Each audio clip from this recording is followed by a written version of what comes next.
नमस्कार दोस्तों, क्या हाल चाल। सब ठीक ठाक। मैं उम्मीद करता हूं कि आप सब अच्छे होंगे। आप सभी का मेरे यूट्यूब चैनल पे स्वागत है। मेरा नाम है दीपक कुमार, मैं हूं आपका मैथमेटिक्स मेंटर। देखो, आज अपन बात करेंगे क्लास 10 के चैप्टर 4 क्वाड्रेटिक इक्वेशन के एक्सरसाइज 4.2 में जो अपना क्वेश्चन नंबर 4 है। तो देखो, क्वेश्चन नंबर 4 क्या है? Find two consecutive positive integer sum of whose square is 365। तो देखो, अपने को two consecutive positive integer find करने हैं जिनका स्क्वायर का सम जो है वो 365। तो देखो, सबसे पहले अपने को ये मालूम होना चाहिए कि कॉन्सिक्यूटिव नंबर होते कौन से हैं। तो जो कॉन्सिक्यूटिव नंबर होते हैं वो नंबर होते हैं जो अपने लगातार आते हैं। जैसे मान लो मैं बात करूं 3, तो 3 के बाद मेरा जो नंबर आएगा वो क्या आएगा? 4। ठीक है। अब इसी नंबर को यदि मान लो मैं ऐसे लिख लूं 3, तो 3 के बाद में 3+1, तो देखो आएगा तो 4 ही।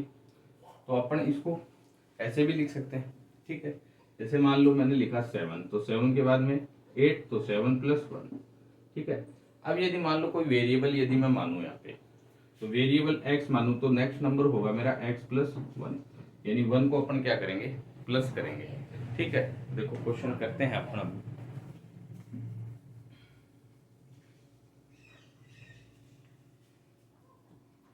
देखो solution, let the first number is equal to x, therefore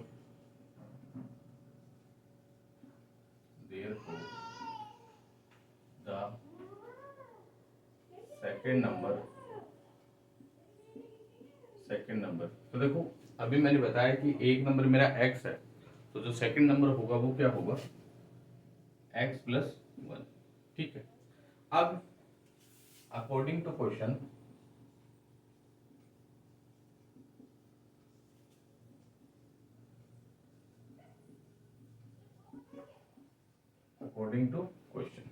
अब देखो अपने को क्या कह रहा है कि जो ये नंबर है इनका जो स्क्वायर का जो सम है वो अपने को कितना दे रखा है? 365 दे रखा है। तो देखो, नंबर मेरे दो कौन कौन से ले लिए? x और x+1। अब इनके दोनों का स्क्वायर का सम, तो देखो x का स्क्वायर कर दो प्लस x+1 का स्क्वायर कर दो, और इनका सम कितना दे रखा है? 365। अब देखो इसको अपन फाइंड करें, तो देखो x+1 का स्क्वायर होता है वो अपना क्या होता है? तो मैं बता देता हूँ, a+b का अपना होल स्क्वायर का जो फॉर्मूला है, तो a²+b²+2ab, ये होता है। शायद आप सभी को मालूम भी होगा। तो देखो x² प्लस x का करेंगे तो x² 1 का 1 ही आ जाएगा, plus 2x is equal to 365। ठीक है, 365। अब देखो x² और x² कितना हो गया अपना? 2x² प्लस, अब जो अपनी क्वाड्रेटिक इक्वेशन की जो जनरल फॉर्म होती है वो अपनी क्या होती है? ax² plus bx+c।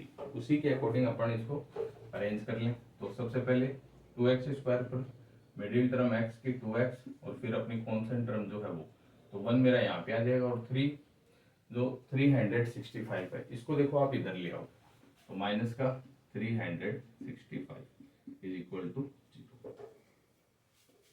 तो 2x² प्लस 2x प्लस 365 में से 1 चला जाएगा, तो कितना बचेगा? माइनस का बचेगा।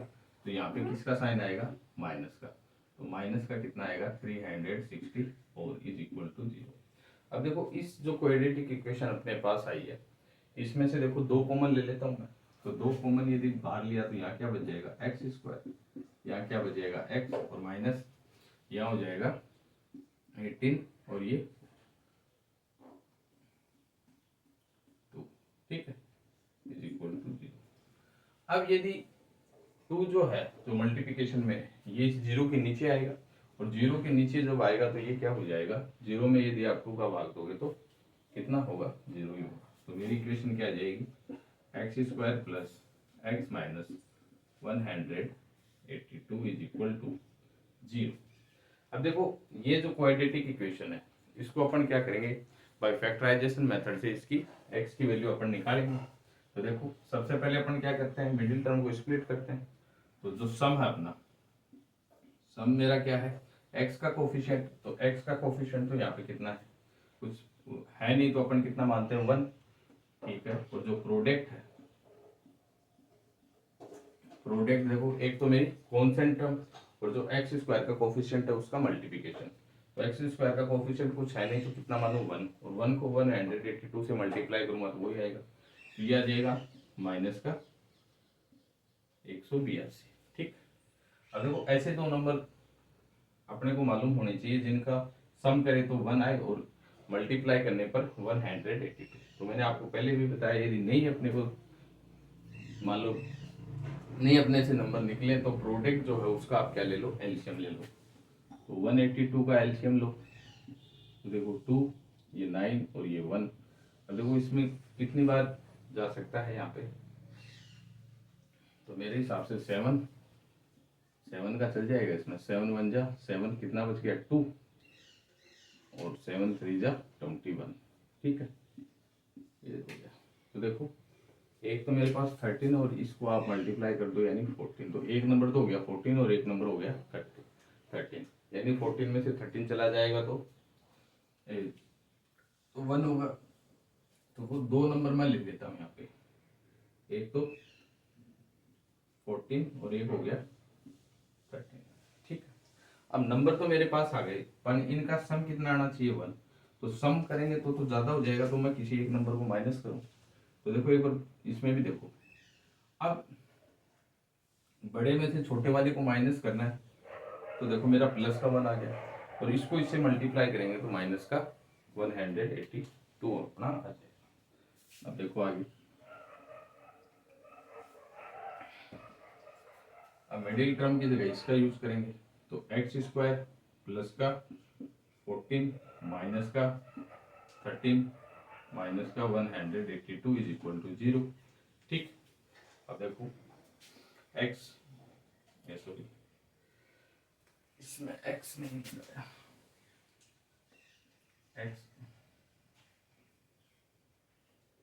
X square plus 14x minus का 13x माइनस का 182 इज इक्वल टू 0, ठीक। अब देखो इन दोनों में क्या कॉमन आ रहा है, x कॉमन आ रहा है, तो यहाँ बच गया x और ये बच गया 14।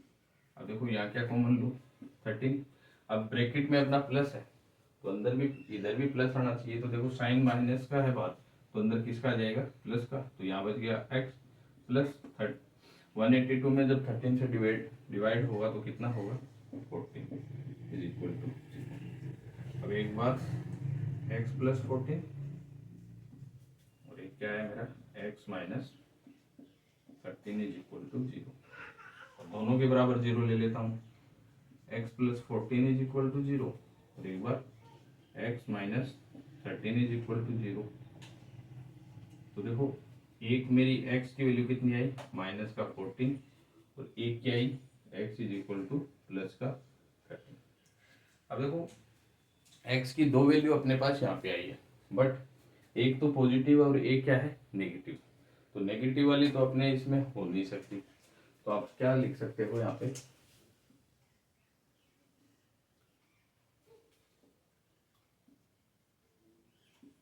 The value of x cannot be negative, ठीक है, क्योंकि मेरी x की वैल्यू नेगेटिव नहीं हो सकती। तो देखो अब जो अपनी पॉजिटिव वाली वैल्यू कितनी है 13, तो यहाँ मैंने फर्स्ट जो नंबर था मेरा, जो मेरा फर्स्ट नंबर था वो मेरा कितना था x, और x की एक वैल्यू मेरे पास कितनी आई 13 आई, तो x इज इक्वल टू कितना आया 13, ठीक है। और जो मेरा सेकंड नंबर है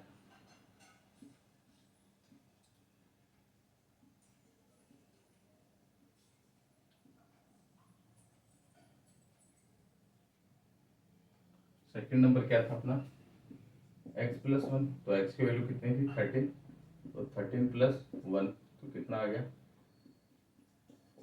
तो मेरे जो दो नंबर आए कॉन्सिक्यूटिव वो कौन कौन से आए 13 और 14। ठीक है, और अपने को यही पूछा था कि find two consecutive positive integer कौन से होंगे, तो अपने 13 और 14। तो आप क्या लिख सकते हो, hence the two consecutive positive integers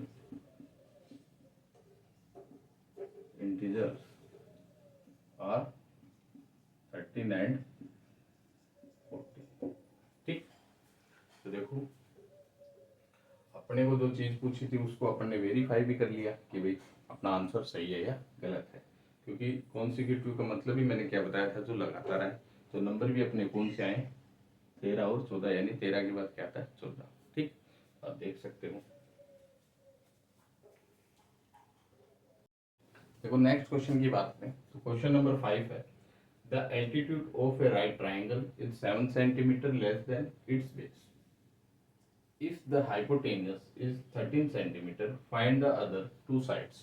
तो देखो क्वेश्चन अपने को क्या कह रहा है, the altitude of A right triangle, यानी अपने पास एक राइट ट्राइंगल है, ठीक है, और उसका जो एल्टीट्यूड यानी जो हाइट है is 7 centimetre less than it's base, उसके बेस से 7 सेंटीमीटर क्या है कम है। इफ यदि द हाइपोटेनियस इज 13 सेंटीमीटर, तो जो हाइपोटेनियस है वो कितना दे रखा है 13 सेंटीमीटर दे रखा है। तो find the other two sides, तो अपने को जो बाकी की टू साइड्स हैं वो अपने को फाइंड करनी है। तो देखो सबसे पहले अपन क्या करें, एक राइट ट्राइंगल अपन बना लेते हैं यहाँ पे, ठीक है, ए बी और सी। अब इसका जो हाइपोटेनियस, तो हाइपोटेनियस राइट ट्राइंगल में जो सबसे बड़ी साइड होती है वो अपनी हाइपोटेनियस होती है, वो कितनी दे रखी है 13 सेंटीमीटर। ठीक है, अब जो हाइट है वो उसके बेस से कितनी कम है 7। तो बेस तो मैं अपने ऊपर है नहीं, तो बेस अपन क्या मान लेते हैं x मान लेते हैं। तो यदि बेस इसका x है तो इसकी जो हाइट होगी वो उसके बेस से 7 कम होगी, तो x माइनस 7। ठीक है, तो इसकी हाइट कितनी हो जाएगी x माइनस 7। अब देखो सॉल्यूशन अपन करते हैं इसका, तो let the base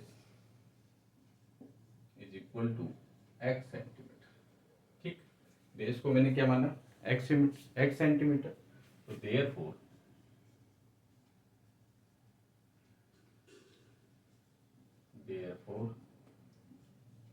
the height is equal to x minus 7 centimetre. ठीक, तो जो मेरी हाइट है वो कितनी हो गई x माइनस 7 सेंटीमीटर। अब अपने को दे क्या रखा है, हाइपोटेनियस अपने को दे रखा है, यानी गिवन है अपने पास, तो गिवन दैट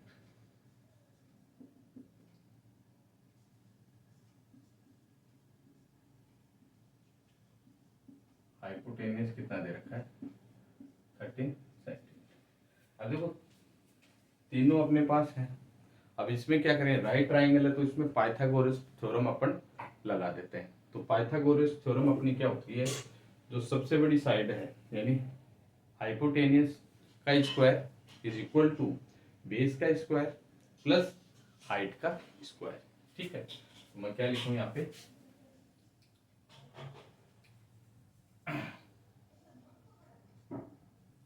यूजिंग पाइथागोरस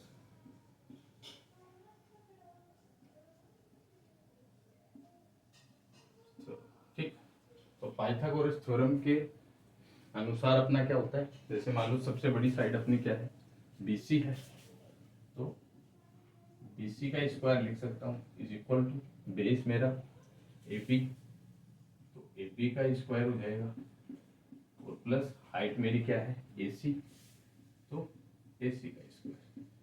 ठीक, AC का स्क्वायर, तो दिस इंप्लाइज BC मेरा कितना है 13, यानी 13 का square is equal to AB x का स्क्वायर, और जो AC है x माइनस 7 का स्क्वायर। ठीक, अब देखो 13 का कितना होता है 169 is equal to x square x minus 7। इसमें देखो अभी मैंने पीछे वाले इससे पहले वाले क्वेश्चन में बताया था कि जो अपना फॉर्मूला है उसके अकॉर्डिंग इसको लिखेंगे अपन। तो a माइनस बी का जो होल स्क्वायर होता है वो क्या होता है a square plus b square minus 2ab।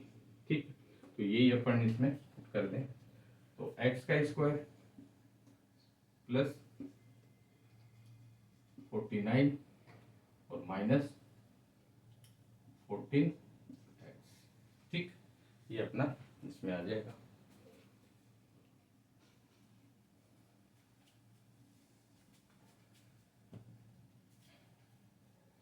अब देखो, अब इसी को ही अपन उधर लेके चले जाएं तो ये तो हो जाएगा 0। तो मेरा यहाँ पे क्या हुआ एक्स और एक्स स्क्वायर और एक्स स्क्वायर, मैंने इसको क्या लिखा 2x स्क्वायर प्लस जो अपनी एक क्वाड्रेटिक इक्वेशन होती है तो उसके अकॉर्डिंग ही अपन इसको अरेंज करेंगे। तो क्वाड्रेटिक इक्वेशन की जो जनरल फॉर्म है वो ax square plus bx plus c होती है। तो सबसे पहले स्क्वायर एक्स स्क्वायर की टर्म लिख ली, फिर देखो x की टर्म अपनी है 14x, तो यहाँ पे आ जाएगा माइनस का 14x और प्लस 49 और 169 इधर आएगा तो माइनस का 169। ठीक है, अब देखो 0 is equal to 2x square minus 14x।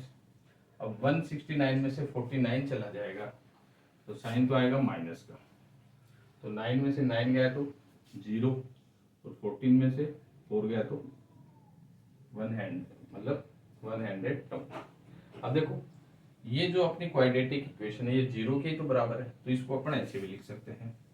तो 2x स्क्वायर माइनस 14x और माइनस का 120 इज इक्वल टू 0। ठीक, अब इसमें 2 कॉमन ले लो तो यहाँ क्या बचेगा एक्स स्क्वायर माइनस 2 कॉमन लिया तो यहाँ आ जाएगा 7x और ये हो गया 16 इज इक्वल टू 0।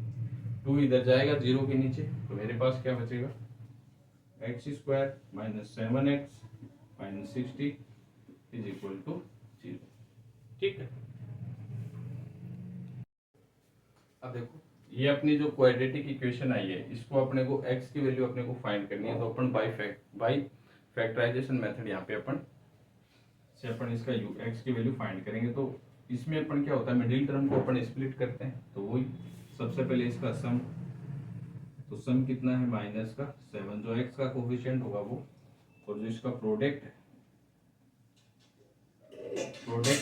जो कॉन्स्टेंट टर्म और जो एक्स स्क्वायर का कोफिशिएंट इसका मल्टीप्लिकेशन, तो इसका कोफिशिएंट तो 1 और 1 को 60 से मल्टीप्लाई किया तो माइनस का 60। अब देखो ऐसे दो नंबर अपने को मालूम होने चाहिए, जो प्लस करूं तो क्या है माइनस का 7 और मल्टीप्लाई करूं तो माइनस का 60। तो देखो प्रोडक्ट जो है उसका एलसीएम ले लो आप, 2 30 वापस का 2 15 फिर 3 और 5। तो देखो 2 2 जा 4 4 3 जा 12, तो ये तो आ गया 12 और ये आ गया 5। तो 12 में से 5 चला जाएगा तो 7 और 12 को 5 से मल्टीप्लाई करोगे तो 60। तो दो नंबर मेरे पास क्या है, एक तो आ गया 12 और एक आ गया 5। ठीक है, अब नंबर तो दो अपने पास आ गए, लेकिन जो इसके साइन है, अब देखो अपने पास क्या आना चाहिए माइनस का 7 आना चाहिए। तो माइनस का 7 जब भी आएगा जब बड़ी वाली संख्या है उसको मैं क्या बनाऊं माइनस का। तो माइनस 12 में से 5 जाएगा तो माइनस का 7 और माइनस 12 को 5 से मल्टीप्लाई करोगे तो माइनस का 16। ठीक, तो देखो मिडिल टर्म की जगह इसको यूज करें अपन, तो इधर कर देता हूं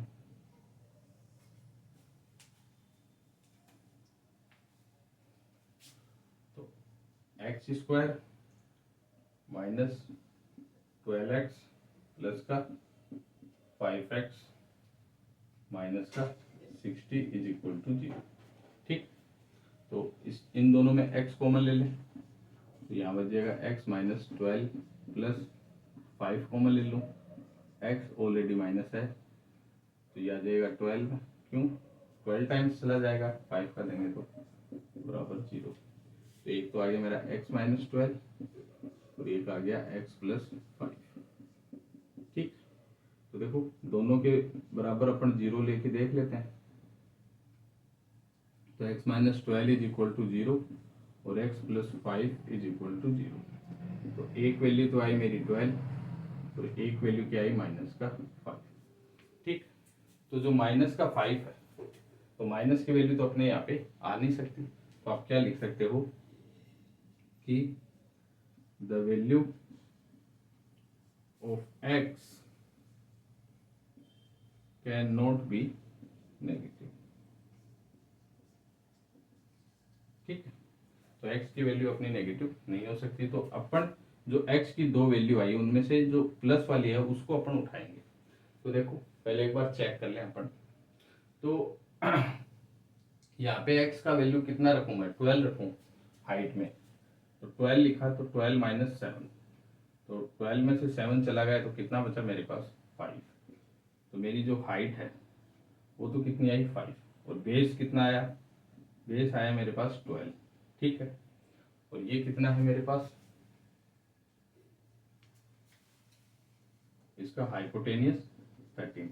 अब देखो अपन इसको चेक कर लेते हैं कि अपने जो आंसर आए वो सही है या गलत है। तो जो हाइपोटेनियस है, हाइपोटेनियस जो होगा वो हाइट और बेस के स्क्वायर का जो सम है उसके बराबर होना चाहिए। तो देखो एक बार चेक कर लें अपन।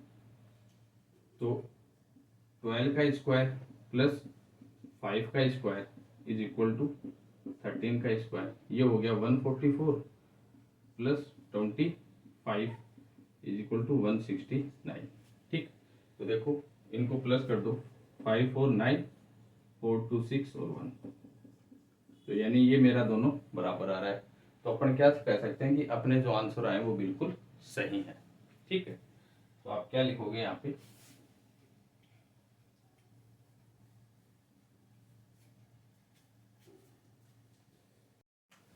therefore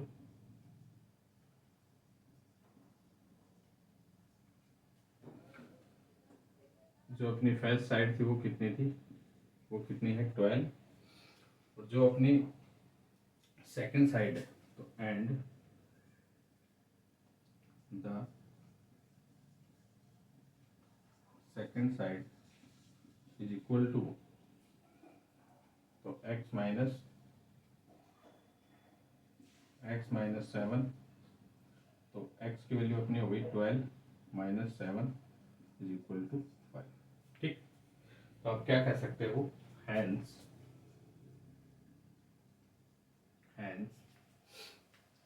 the other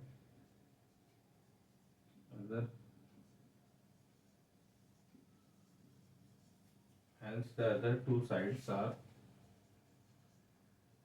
5 centimeter and 12 centimeter। ठीक, आई होप कि आपको क्वेश्चन अच्छे से समझ में आया होगा, क्योंकि देखो जितना उसके उतना क्वेश्चन को अपन ने स्टेप बाय स्टेप किया है। ठीक है, तो आप देख सकते हो। देखो नेक्स्ट क्वेश्चन की बात करते हैं। तो क्वेश्चन नंबर जो 6 है, तो देखो इस टाइप का जो क्वेश्चन था मैंने जस्ट इससे पहले वाले वीडियो में एग्जाम्पल नंबर फर्स्ट में आपको बताया था। ठीक है, तो इस टाइप का जो क्वेश्चन है उसको करने के लिए देखो एक कंसेप्ट होता है। कंसेप्ट क्या होता है, तो देखो कोई भी इंडस्ट्री हो तो वो कुछ भी प्रोडक्शन करे, यानी किसी भी आर्टिकल का प्रोडक्शन करे, तो उस आर्टिकल का जो टोटल कॉस्ट ऑफ प्रोडक्शन है उसको निकालने के लिए अपने को कम से कम दो चीजें चाहिए। एक तो नंबर ऑफ आर्टिकल, ठीक है, एक into cost of each article. तो देखो मैं एक फॉर्मूला आपको बताता हूं। टोटल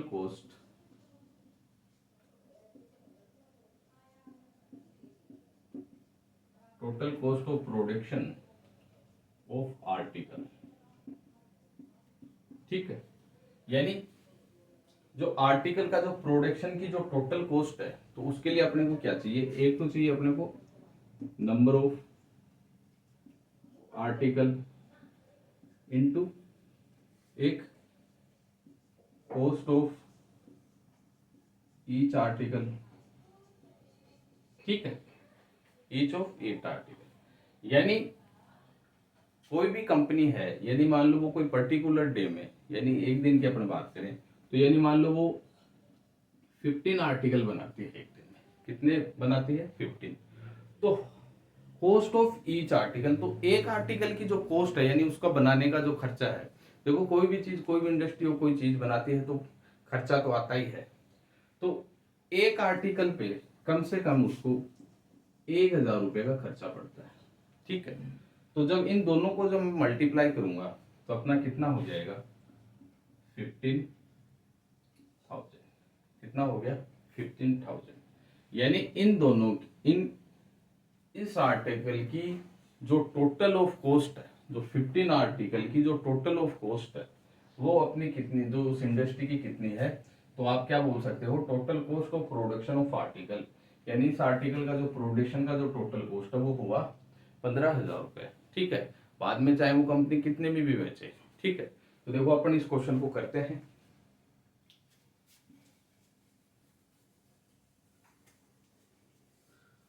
अब क्वेश्चन अपने को देखो क्या बोल रहा है, a cottage industry produce a certain of poultry articles in a day. यानी एक कॉटेज इंडस्ट्री है, ठीक है, वो एक दिन में जो पोल्ट्री आर्टिकल है उसका प्रोड्यूस करती है। यानी कहने का मतलब है उस चिकनी मिट्टी के बर्तन है वो कंपनी बनाती है, ठीक है। It was observed on a particular day, यानी किसी विशेष दिन की बात कर रहे हैं, that the cost of production of each article, that the cost of production of each article was, यानी in rupees, was 3 more than twice the number of article produced on that day।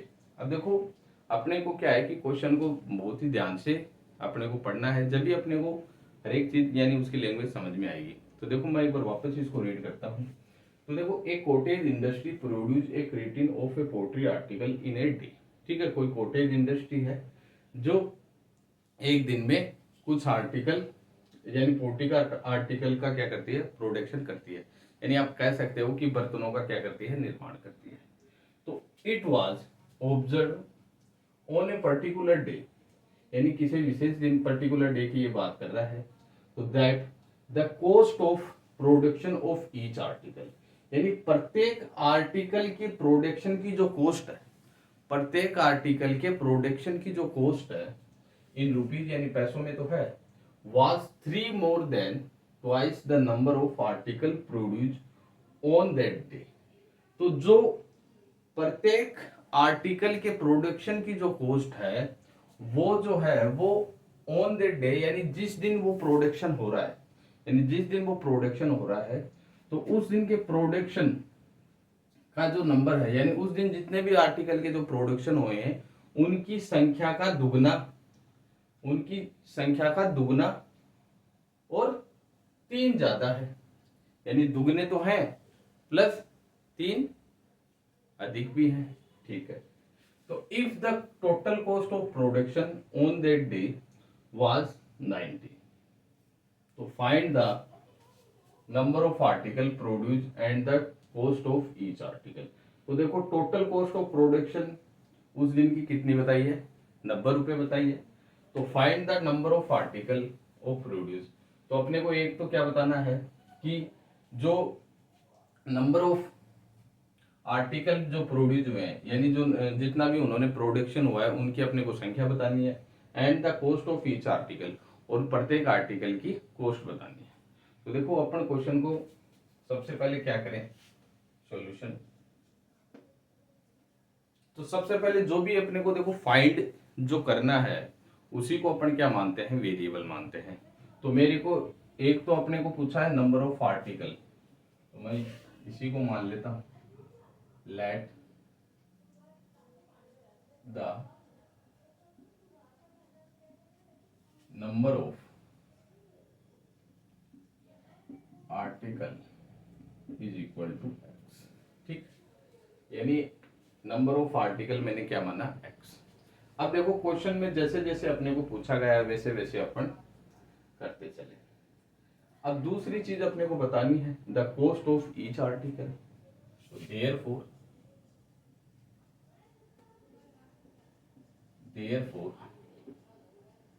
The cost of each article. ठीक। अब देखो the cost of each article, तो आप यहां पे आ जाओ। तो it was observe on a particular day, यानी किसी विशेष दिन, the cost of production of each article, यानी प्रत्येक आर्टिकल के प्रोडक्शन का जो कॉस्ट है, ठीक है, ईच आर्टिकल का जो कॉस्ट है वो क्या है, was 3 more than twice the number of article produce on that day. यानी जिस दिन उस आर्टिकल का जो प्रोडक्शन हो रहा है उस दिन, उस पर्टिकुलर दिन के आर्टिकल के जो नंबर है, यानी जो उन आर्टिकलों की जो संख्या है, तो उन आर्टिकलों के नंबर कितने हैं, एक्स। ठीक है, तो उन आर्टिकलों की जो संख्या है वो कितनी है, दुगनी है। यानी यहां मैं कितना लिख दूं, 2x। और दुगनी से 3 मोर देन, यानी 3 अधिक है, तो +3।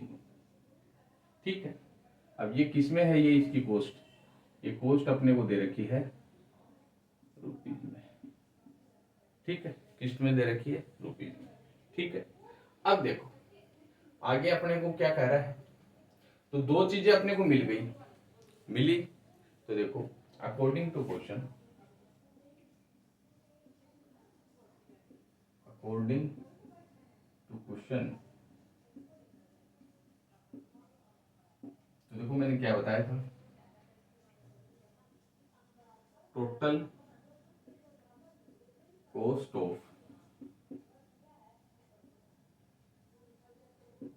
Total cost of production of article, article is equal to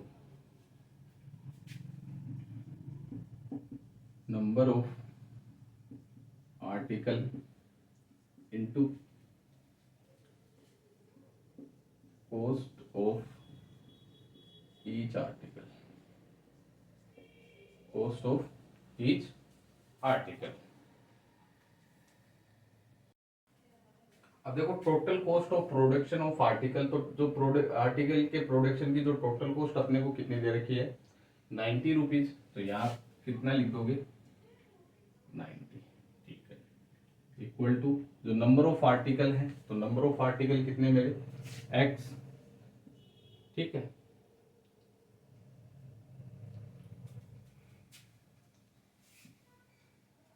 number of article कितने हैं, x into cost of each article, तो cost of each article 2x + 3। ठीक है, तीनों चीजें अपने पास अपने को मिल गई। अब देखो दिस इंप्लाइज, तो मैं यहाँ पे इसको इक्वेशन अपन इसकी बनाते हैं, तो x इंटू 2x + 3। ठीक, अब देखो x को अंदर मल्टीप्लाई कर दो आप, तो 90 इज इक्वल टू x को इससे करोगे तो 2x² + 3x।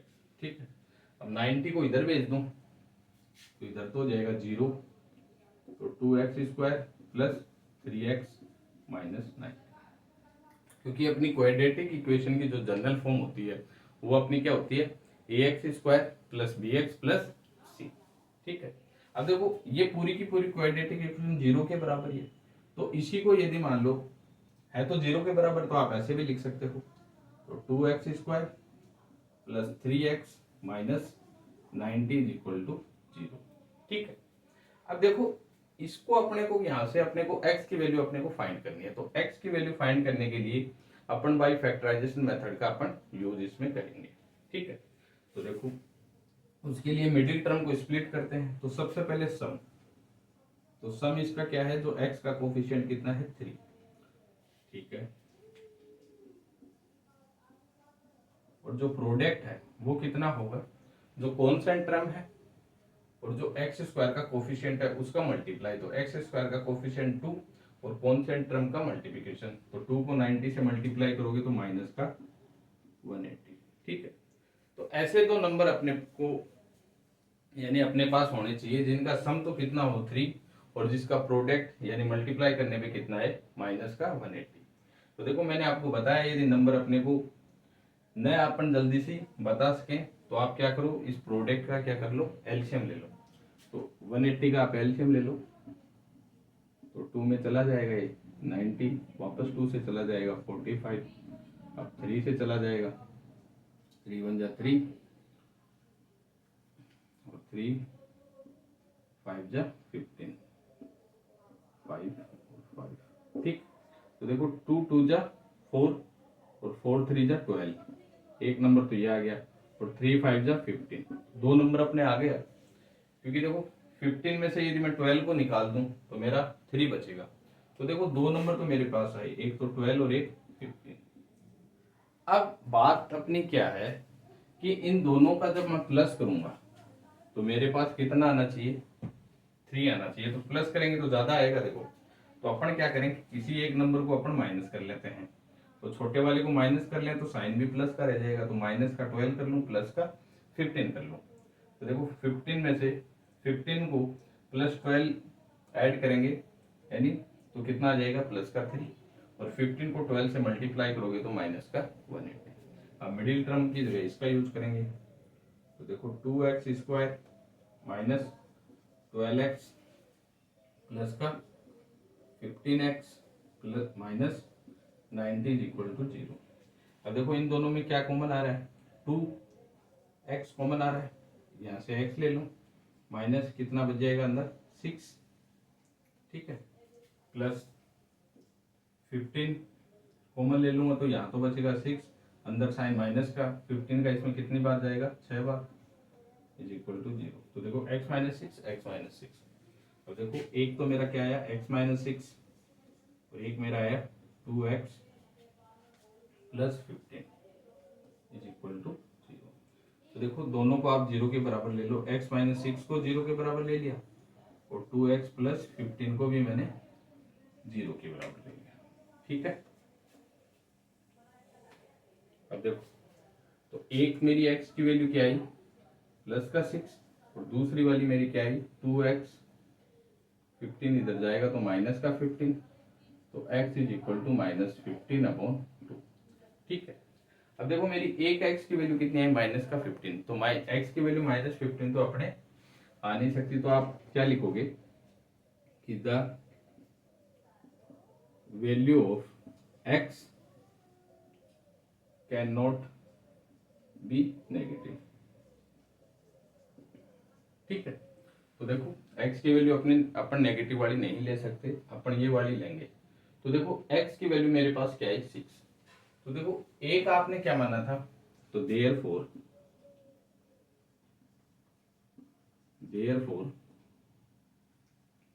Number of article कितना आया x, तो x नंबर ऑफ आर्टिकल कितना आया x। ठीक है, एंड जो अपना कॉस्ट ऑफ ईच आर्टिकल है, कॉस्ट ऑफ ईच आर्टिकल वो कितना है 2x प्लस 3, 2x प्लस 3। तो देखो x की वैल्यू 6 पुट करो यहाँ पे, तो 2 इंटू 6 प्लस 3, तो कितना आ जाएगा अपना 6 2 जा 12 और 12 और 3 कितना आ गया 15। ठीक है, कितना आ गया 15।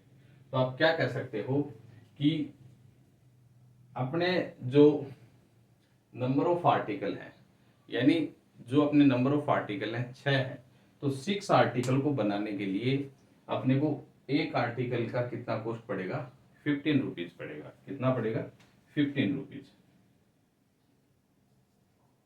ठीक है, तो देखो एक बार आप क्वेश्चन को चेक कर लेंगे अपनी जो वैल्यू जो आई है वो सही तो है क्या। तो टोटल कॉस्ट अपनी कितनी थी 90 थी, तो यहीं पे पुट कर लेते हैं अपन 90। एक्स कितना लिया मैंने 6।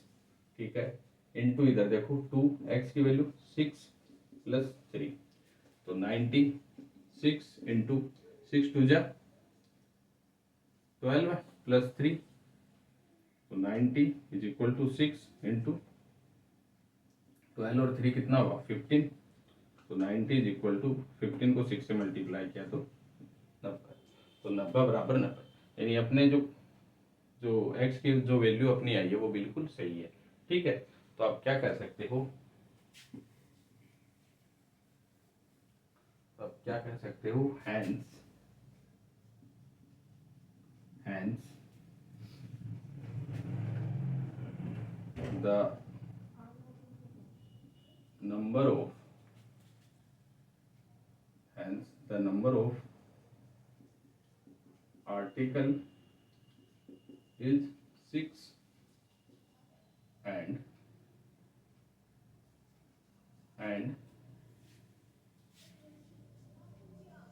the cost of each article is 15 rupees। ठीक, तो अपना जो आंसर आया वो क्या आया कि 6 आर्टिकल को बनाने के लिए कितने रुपए चाहिए अपने को, 15 रुपए चाहिए। ठीक है, तो एक आर्टिकल को बनाने के लिए 15 रुपए चाहिए, तो टोटल जो कॉस्ट आएगी वो 15 को 6 से जब मल्टीप्लाई करोगे तो कितना आएगा 90। और यही अपने को क्वेश्चन में दिया हुआ है। ठीक है, तो आई होप कि आपको क्वेश्चन अच्छे से समझ में आया होगा, क्योंकि पूरा जो क्वेश्चन है मैंने जितना उसका उतना आपको अच्छे से बताने की कोशिश की है। ठीक है, तो आप इसको देख सकते हो। ठीक है, तो मेरे हिसाब से क्वेश्चन में जो भी अपन को जो भी चीजें पूछी गई थी वो अपन ने स्टेप बाय स्टेप अपन ने कंप्लीट की। तो देखो मैथमेटिक्स का क्या है कि कितना भी बड़ा क्वेश्चन हो उसको अपने को सबसे पहले तो अपने को क्या है कम से कम 2 या 3 बार आपको रीड करना है, क्योंकि क्वेश्चन को जितनी बार आप आराम से रीड करोगे उतना ही अपने को अच्छे से समझ में आएगा। और सेकंड चीज ये है कि उसमें कंसेप्ट देखो क्या काम कर रहा है। तो अपने को क्वेश्चन को रटना नहीं, अपने को समझना है। तो समझकर ही अपन जब मैथमेटिक्स में क्वेश्चन करेंगे तो अपनी जो मैथ है वो आसान होती चली जाएगी। तो देखो जो भी चीज मैंने आपको बताई वो बिल्कुल जितना हो सके उतने इजी वे में मैंने आपको समझाने की यहाँ पे कोशिश की है। तो आज के लिए अपना इतना ही।